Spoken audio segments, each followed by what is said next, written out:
நேற்று பேட்டி கொடுக்கும்போது 6 முன்னாள் அமைச்சர்கள் சென்று தான் நாங்கள் வந்து பழனிசாமியை சந்தித்தோம், நிலைமையெல்லாம் எடுத்து சொன்னோம், இதுக்கப்புறம் எல்லாத்தையும் ஒற்றுமையாக இருக்குன்னு சொன்னோம், அதை வந்து எடப்பாடி ஏற்கலை அப்படிங்கிறாரு.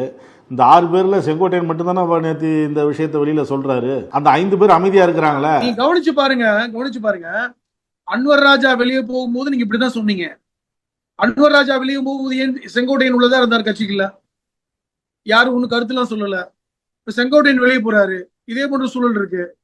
அடுத்தடுத்து அமைச்சர்கள் வந்து முன்னாள் அமைச்சர்கள் வந்து வெளியே போனா நீங்க என்ன சொல்ல போறீங்க? ஒட்டுமொத்தமாக வெளியே போகல, ஒவ்வொரு காயாக இன்னைக்கு விழுந்து கொண்டிருக்கிறது. ஒவ்வொரு செங்கலாக பாரதிய ஜனதா கட்சி அதிமுகவுடைய ஒவ்வொரு செங்கலையும் உருவிக்கொண்டிருக்கிறார்கள். அதிமுகங்கிற கோட்டை சரிந்து கொண்டிருக்கிறது. அதை எடப்பாடி புரிந்து கொள்ளல. நீங்க வந்து இதுக்கு ஒத்துக்க மாட்டேன்னு சொல்லி எல்லாருக்கும் தெரியும். அதிமுக தலைவர்களுக்கு இல்ல, பாஜக தலைவர்களுக்கும் தெரியும். அதை புரிந்து கொண்டுதான் அந்த செங்கலை உருவிக்கிட்டே இருக்காங்க. நீங்களும் அதுக்கு உடன்பட்டுக்கிட்டு இருக்கீங்க. அது அதிமுகங்கிற கோட்டை சரிந்து கொண்டிருக்கிறது என்பதை இன்னைக்கு வந்து அதிமுக தொண்டர்கள் உணர்ந்து கொண்டிருக்கிறாங்க.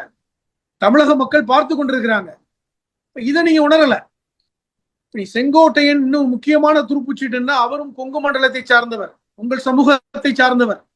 இன்னைக்கு தென்னகத்துல இருந்தவங்க போயிட்டாங்க, உங்களை பாதிக்கல. இன்னைக்கு வந்து கொங்கு மண்டலத்தை சார்ந்த உங்களை விட ஒரு செல்வாக்கான ஒரு சீனியர் தலைவர் இன்னைக்கு வெளியே போறாரு.